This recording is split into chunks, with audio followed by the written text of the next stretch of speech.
Bismillahirrahmanirrahim. Assalamualaikum warahmatullahi wabarakatuh.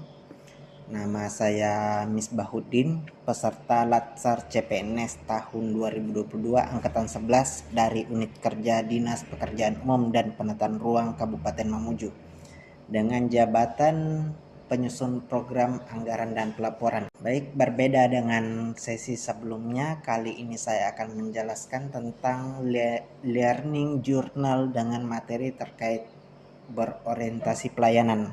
Berbicara mengenai berorientasi pelayanan, saya akan menjelaskan sedikit tentang pengertian pelayanan publik.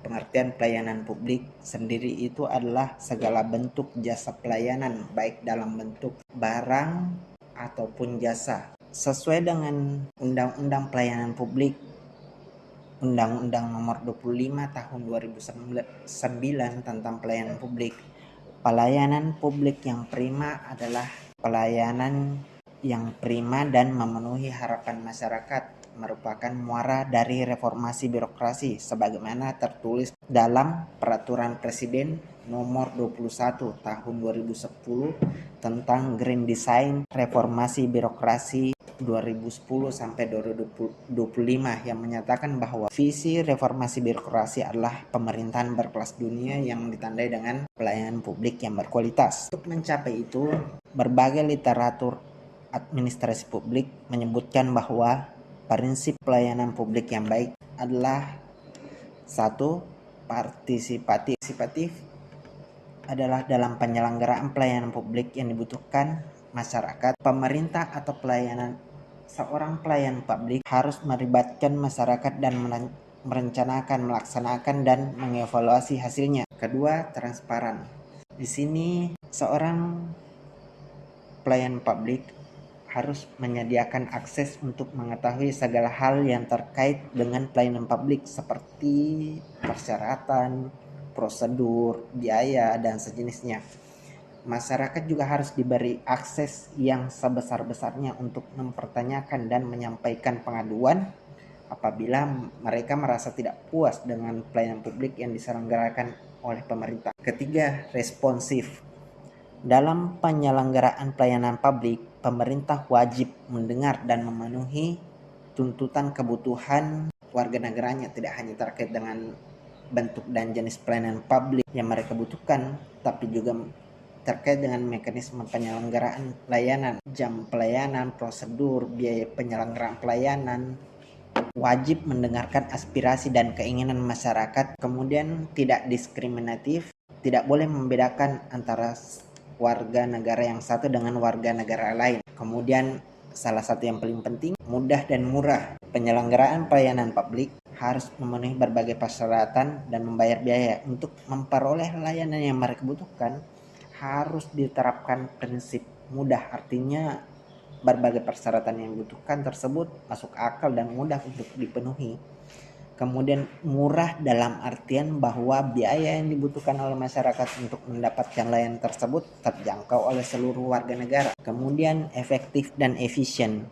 Penyelenggaraan pelayanan publik harus mampu mewujudkan tujuan yang hendak dicapainya. Kemudian aksesibel. Pelayanan publik yang diselenggarakan oleh pemerintah atau seorang pelayan publik harus dapat dijangkau oleh warga negara yang membutuhkan dalam arti fisik, dengan kendaraan publik, mudah dilihat, gampang ditemukan, dan lain-lain sebagainya. Kemudian yang dapat dijangkau dalam artian non-fisik yang terkait dengan biaya dan persyaratan yang harus dipenuhi oleh masyarakat untuk mendapatkan layanan tersebut. Kemudian akuntabel.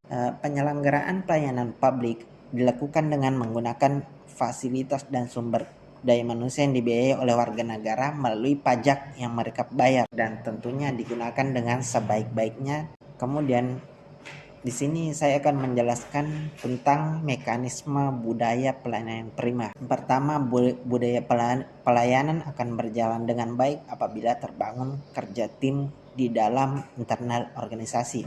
Artinya dalam hal ini akan susah mencapai pelayanan yang prima apabila kerjanya individual. Kemudian pelayanan prima adalah memberikan pelayanan sesuai atau melebihi harapan pengguna layanan.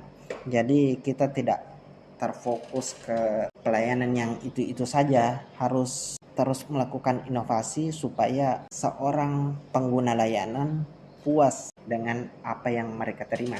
Kemudian pemberian pelayanan yang prima akan berimplikasi pada kemajuan organisasi. Apabila pelayanan yang diberikan itu prima atau baik, maka organisasi akan semakin maju. Implikasi kemajuan organisasi akan berdampak antara lain makin besar pajak yang dibayarkan pada negara, makin bagus kesejahteraan bagi para pegawai, dikarenakan ya pendapatan negara juga meningkat. Kemudian yang ketiga, makin besar fasilitas yang diberikan kepada pegawai karena ya itu tadi anggaran yang diterima juga semakin besar sehingga peralatan-peralatan juga semakin baik. Itulah penjelasan singkat saya mengenai learning journal yang terkait dengan berorientasi pelayanan. Semoga teredukasi dan selamat menonton. Assalamualaikum warahmatullahi wabarakatuh.